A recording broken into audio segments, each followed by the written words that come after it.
Good morning, students. Class, here is your next chapter, chapter number 3, that is exponent. The chapter name is exponent and radicals. ठीक है. So the first of all that will start that chapter will come to these two names.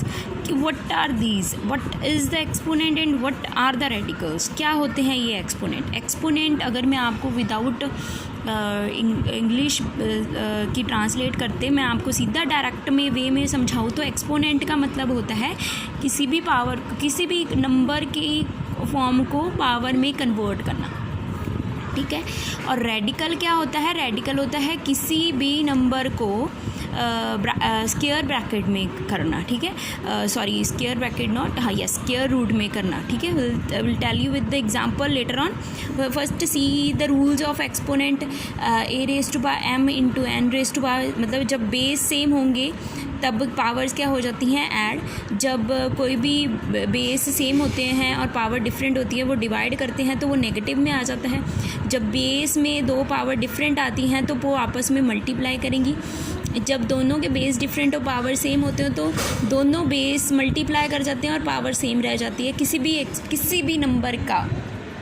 The number whose any number whose value is 0 is always equal to 1. ठीक है. तो ये कुछ rules हैं, ये आपने अपनी नोटबुक पे नोट डाउन करने हैं. Here is exponent definition that means the number of times a number is multiply itself. ठीक है. मीन्स यही फॉर्म आ गई. किसी भी नंबर को हम कितनी बार मल्टीप्लाई करते हैं उसको हम एक्सपोनेंट बोलते हैं. फॉर एग्जांपल जैसे मुझे पता है 2 into 2 into 2 that is equal to 8, मतलब दैट इज़ ये क्या है? 8 कैसे होगा? 2 रेज टू पावर 3 को. ठीक है. फॉर एग्जांपल यहाँ पे देखो ये क्या है? अब 2 रेज टू पावर 3 है. ठीक है. 2 मेरा क्या है? 2 मेरा बेस है.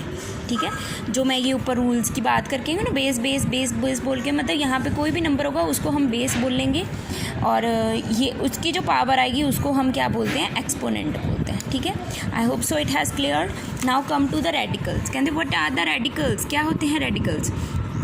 ठीक है. रेडिकल्स हमेशा इस फॉर्म में ही लिखे जाते हैं. ठीक है. उसके जो स्क्वायर रूट के बाहर नंबर लिखा होगा उसको हम इंडेक्स बोलते हैं. इंडेक्स हमेशा पॉजिटिव नंबर होता है. ये 1 2 3 4 5 कुछ भी लिखा हो सकता है यहाँ पे. और ये जो मैंने ब्रैकेट ये हमने स्क्वायर रूट का जो फॉर्म डाला हुआ है इसको हम रेडिकल सिंबल बोलते हैं. और ये पूरी फॉर्म को हम क्या बोलते हैं? रेडिकल. फॉर एग्जांपल अगर मैं ये लिखती हूँ 27, उसकी बाहर मैंने 3 लिख दिया. ठीक है. तो ये क्या हो गया? 3 इज़ द इंडेक्स और ये पूरी फॉर्म मेरी रेडिकल होगी. और ये जो स्क्वायर रूट का सिंबल है मेरा क्या हो गया? Radical symbol. तो अब ये देखिए, जैसे कि अगर सपोज़ आपको क्वेश्चन इस फॉर्म में आता है. ठीक है. तो मैं उसको रेडिकल में कन्वर्ट करना है. उन्होंने बोला ये वाली फॉर्म है, कोई भी नंबर दिया हो उसकी पावर्स ऐसे लिखी होंगी तो आपको उसको रेडिकल की फॉर्म में करना है. तो आपने क्या करना है? जो डाउन साइड हमेशा नंबर होगा वो बाहर आएगा और जो ऊपर होगा वो हमेशा उस टर्म के अंदर ही रहेगा. ठीक है. I hope so it has clear. Now come to the examples. Example के साथ आपको अच्छे से क्लियर हो जाएगा. जैसे फर्स्ट क्वेश्चन है, उन्होंने मुझे बोला हुआ कि एक्सप्रेस ईच ऑफ फॉलोइंग, ये वर्कशीट फर्स्ट का फर्स्ट क्वेश्चन है, following in exponential form. Exponential form में करना है. ठीक है. मुझे ये क्वेश्चन दिया हुआ है. एक्सपोनेंशियल फॉर्म क्या है? मैंने बोला था ना रेज टू पावर करना. ये मुझे क्वेश्चन दिया हुआ है, मैंने उसकी रेज टू पावर कर दी. 5 था, मैंने उसको लिख दिया 1/. क्योंकि ये चीज़ मैंने 1/5 क्यों लिखा बच्चा? ये ध्यान रखना, जो अंडर रूट होता है वो क्या होता है? 1/2 के इक्वल होता है. अब अंडर रूट की जगह उन्होंने यहाँ पे क्या लिख दिया? 5. तो मैं 2 नहीं लिखूँगी, यहाँ पे क्या लिखूँगी? 5. ठीक है.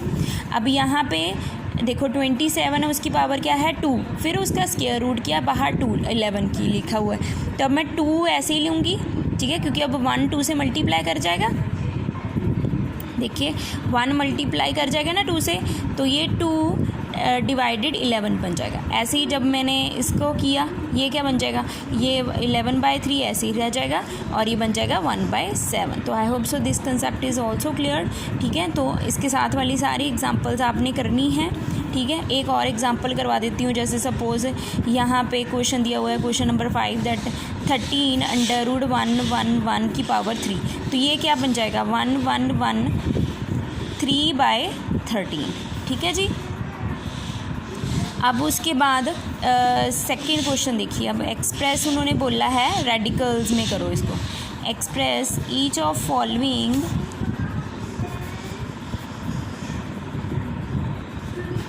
एज ए रेडिकल, रेडिकल में कन्वर्ट करो कहते हैं इसको। तो ये क्या बन गया 21 1/8। इसको हम क्या करेंगे, इसको हमने ये वाली फॉर्म में लेके आना जो ऊपर थी, ठीक है। इसको मैं क्या करूँगी 1/ है, ठीक है, तो मैं क्या लिख दूँगी √21 है 21 और इसके बाहर क्या आ जाएगा 8। क्लियर हो गया। मतलब जो ये फॉर्म थी ये रेडिकल फॉर्म थी, हमने इसको कन्वर्ट कर दिया एक्सपोनेंट फॉर्म में। अब ये हमें क्वेश्चंस दिए होंगे, हमने इस फॉर्म में कन्वर्ट करने हैं, ठीक है। अब इसका सेकंड देखो, जैसे सपोज ये था फर्स्ट, सेकंड पार्ट है इसका 25/3/4। इसको कैसे लिखेंगे, मैंने क्या बोला था, जो 4 है वो हमेशा बाहर आएगा, जो डाउन साइड है वो बाहर जाएगा। तो अंडर रूट में 25, उसकी पावर कितनी होगी 3, ठीक है। तो ये 3 यहाँ पे लिखना, ठीक है। I hope so it has clear. तो सेम वे अगर मैं फ्रैक्शन वाले नंबर की बात करूँ 2/9 की पावर 1/9, ठीक है। तो ये कितना बन जाएगा, ये मेरा बन जाएगा 9 मेरा बाहर आ जाएगा क्योंकि अब तो ऊपर 1 है, तो 2/9 ऐसे आ जाएगा। तो I hope so these questions are clear to everyone. तो जैसे अब क्वेश्चन नंबर 3 देखिए, इसमें क्या पूछा गया है क्वेश्चन नंबर 3 में। क्वेश्चन नंबर 3 में पूछा गया है express each of the following with positive exponent. सबको हमने positive, express each of following with positive exponent, ठीक है। तो अब इसमें क्या करना है, जैसे मुझे ये दिया हुआ है माइनस दिस वन, ठीक है। हम एक चीज़ मैं आपको सेपरेटली बताती हूँ, किसी की भी पावर अगर नेगेटिव होती है वो अपने आप में रेसिप्रोकल होता है, ठीक है। ये उसकी पॉजिटिव फॉर्म होगी। किसी भी टर्म की जब नेगेटिव पावर होती है वो अपने आप में रेसिप्रोकल होता है, मतलब उसको हमेशा 1/समथिंग हमने लिखना है। अब यहाँ पे ये है, ठीक है। तो अब आप इसको क्या लिखोगे 1/x की पावर 1/2। समझ आ गई। अब उसके बाद अगर आपको दिया हुआ है क्वेश्चन जैसे 7/x - 5/6, 7 तो ऊपर है, ठीक है, और मैं इसको क्या लिखूँगी 1/x की पावर 5/6, ठीक है। और आंसर क्या आ जाएगा, ये ऊपर हो जाएगा, आंसर आ जाएगा 7 × x की पावर 5/6, ठीक है। So this is your worksheet first which I had completed. If you have any kind of problem then you may ask, do it with the well way, complete it on your notebook, and if you have any inquiry then you can do me text. And thank you, have a nice day.